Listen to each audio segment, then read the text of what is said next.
El Señor esté con ustedes. Y con tu espíritu. Lectura del Santo Evangelio según San Lucas. Gloria a ti, Señor. En una ocasión se presentaron algunos a contar a Jesús lo de los galileos cuya sangre vertió Pilato con la de los sacrificios que ofrecían. Jesús les contestó: ¿pensáis que esos galileos eran más pecadores que los demás galileos porque acabaron así? Os digo que no. Y si no os convertís todos, pereceréis lo mismo. Y aquellos 18 que murieron aplastados por la torre de Siloé, ¿pensáis que eran más culpables que los demás habitantes de Jerusalén? Os digo que no. Y si no os convertís, todos pereceréis de la misma manera. Y les dijo esta parábola: uno que tenía una higuera plantada en su viña y fue a buscar fruto en ella y no lo encontró. Dijo entonces al viñador: ya ves, 3 años llevo viniendo a buscar fruto en esta higuera y no lo encuentro. Córtala. ¿Para qué va a ocupar terreno en balde? Pero el viñador contestó: Señor, déjala todavía este año. Yo cavaré alrededor y le echaré estiércol, a ver si da fruto. Si no, la cortas. Palabra del Señor. Gloria a ti, Señor Jesús.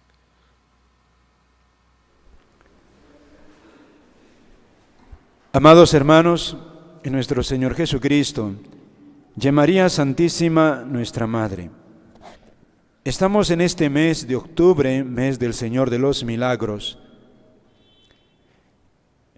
una devoción peruana que ha brotado en muchas circunstancias, sobre todo, como suele a veces ocurrir en estas devociones que Dios ha suscitado en otro sitio, gracias con ocasión de eventos misteriosos.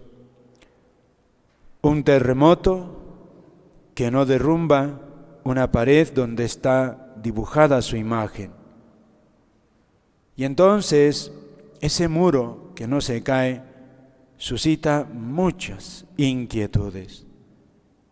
Y entonces la gente empieza a orar y empieza a experimentar en sus vidas tantos milagros. Y ahí ha quedado con ese nombre, el Señor de los Milagros.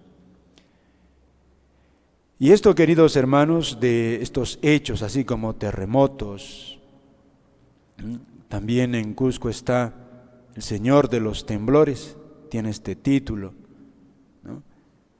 Precisamente porque estaba en una época de temblores y el pueblo sale a orar con un Cristo crucificado. Y cesan los temblores, y cesan las desgracias. Está como en nuestra intuición popular que Dios nos castiga cuando nos portamos mal. Esta intuición que tenemos no está descaminada, De hecho, todos sabemos, de repente nos viene ahora un terremoto, un temblor fuerte, una sacudida, ¿cuánta gente empieza a orar un poco más, empieza a confesarse, empieza a encaminarse más a Dios? Todos eso lo sabemos, ocurre así en nuestro pueblo. Y entonces el día de hoy nuestro Señor nos da una luz muy particular sobre este hecho, cómo Dios castiga. Esta palabra que nos puede parecer bien dura, está en la Sagrada Escritura. Preguntémosle nada más al profeta Isaías, ¿qué dice de Jesucristo? Nuestro castigo saludable cayó sobre él. Sus heridas, las heridas de Cristo, nos han sanado a nosotros. Es decir, Cristo tiene que ser herido en su cuerpo para sanar nosotros en nuestras almas. Él carga con nuestros pecados. Él es inocente, pero Él paga por los culpables. Así habla la Sagrada Escritura, y eso se entiende. Por eso a nosotros, una de las razones de por qué miramos con gran amor y respeto al crucificado, es porque Él se ha puesto en nuestro lugar. Como hermano mayor que carga sobre sí nuestros hierros. Así de bueno es Jesús, así nos ama. Y esto, queridos hermanos, fíjate, la Sagrada Escritura hoy día narra un hecho, y es que se acercan un grupo de personas a Jesús y le dicen: Jesús, mira, Pilato asesinó a unos y la sangre de estas personas lo mezcló con los sacrificios que ofrecía a sus ídolos. Y dicen: mira, fíjate, qué muerte tan terrible, ¿no? Le dicen. Esos galileos deben ser muy malos para que les suceda una muerte tan desgraciada. Y entonces Jesús les responde: ¿ustedes piensan que esos galileos que han sido así muertos eran más pecadores que los demás galileos? Fíjate, ¿no? Jesús les dice: esa muerte que ustedes están relatando tan terrible, ¿ustedes creen que eso es porque ellos eran más pecadores que sus vecinos? Les digo que no. Les digo que no, no eran más.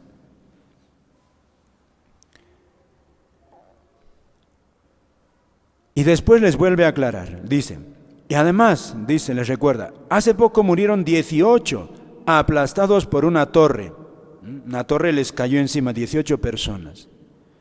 Entonces, ese hecho desgraciado, dice Jesús, ¿ustedes piensan que eran más culpables que los demás habitantes de Jerusalén?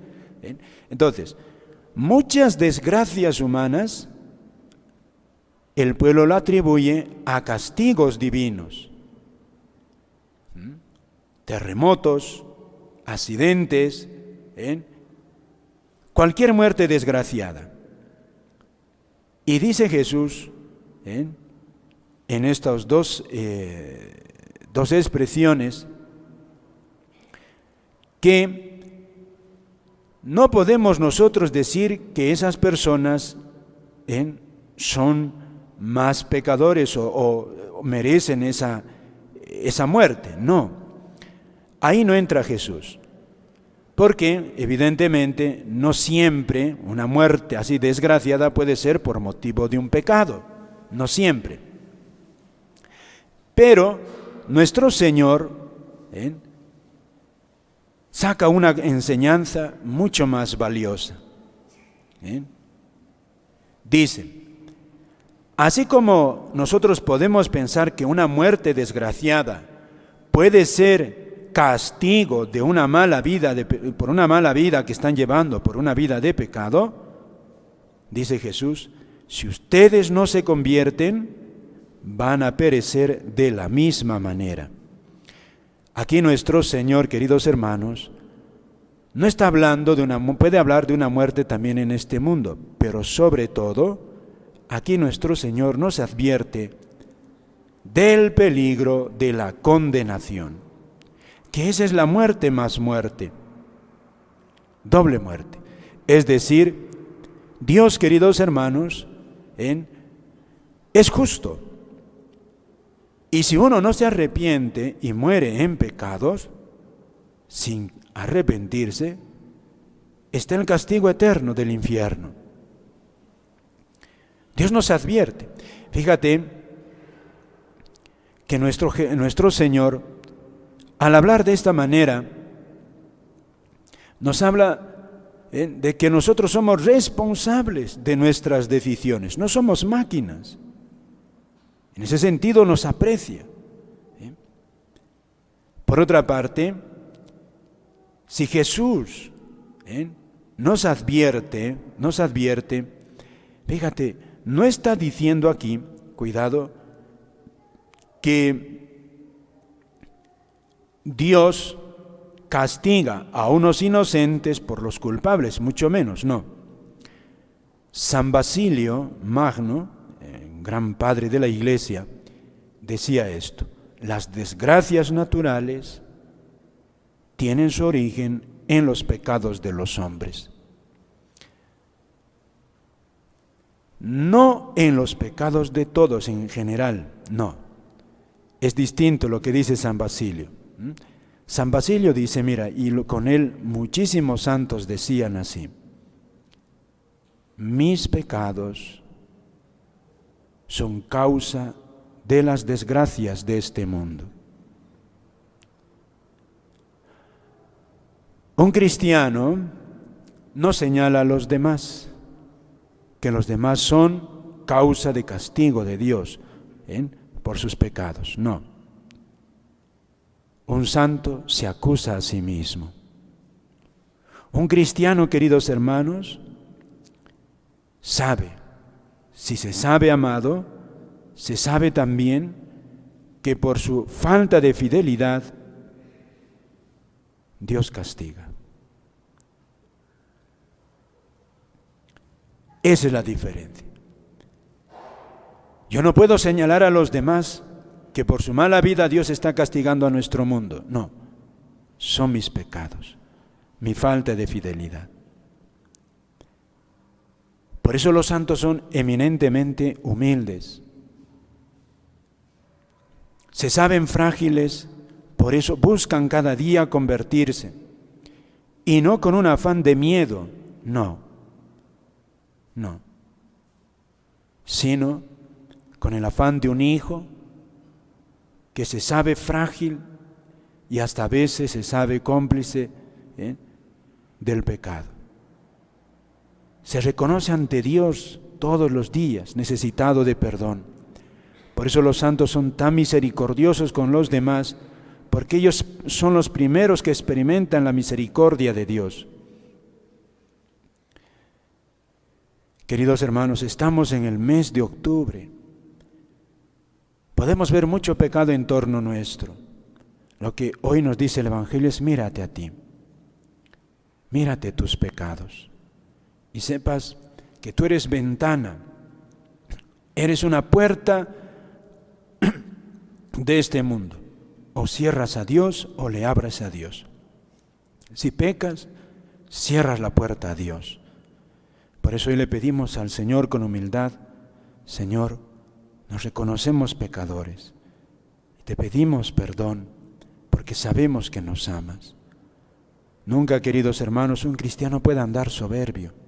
No, se reconoce frágil siempre. Y esta es la primera lectura que hemos escuchado. Somos frágiles. Un cristiano nunca se considera mejor que nadie.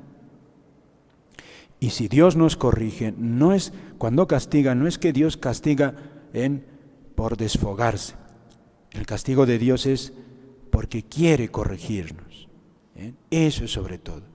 Quiere corregirnos a nosotros como hijos, porque si no cambiamos de conducta, Dios lo sabe, puede venir una consecuencia terrible para cada uno de nosotros.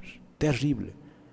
Y porque Dios quiere invitarnos, quiere evitar ese castigo terrible que es la condenación, prefiere purificarnos en este mundo, muchas veces con sufrimientos que a veces son bien difíciles de aguantar. Le pedimos pues al Señor: Señor, trátanos con misericordia. Somos pecadores, trátanos con misericordia. Amén.